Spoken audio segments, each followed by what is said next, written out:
And Rick just mentioned that heat, and for those without a home, that heat can be especially dangerous.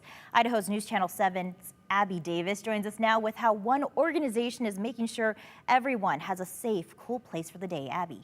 Shira, we're talking about Interfaith Sanctuary and what they're calling Project Cooldown, and they still need some help.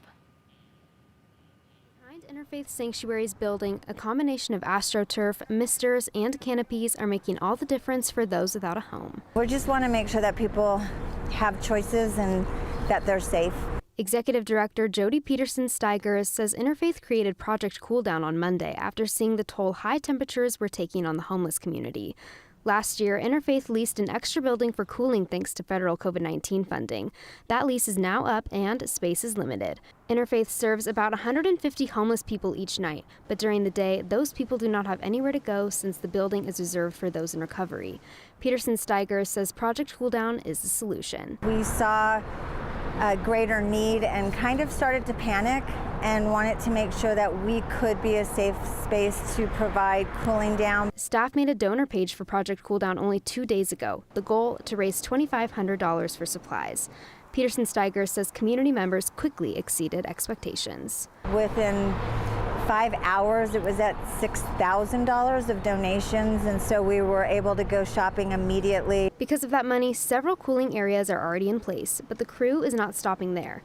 Plans to add more canopies and AstroTurf are in the works. Billy Manzanares and Facility Director Ernest Garcia both say Project Cooldown is a necessary resource. Project Cooldown is, to me, is a safe place where they can come in and just stand in the mist and come over and sit anywhere they want. The better we can make people, the happier their life is, the easier it is for them. As Project Cooldown enters its first weekend, Peterson-Stigers says it would not have been possible without all of the support.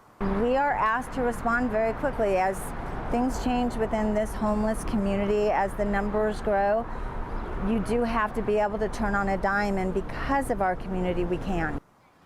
Interfaith stopped taking monetary donations for Project Cooldown, but they still need some hot weather items. They're accepting donations of things like sunscreen, popsicles, sun hats, and flip-flops.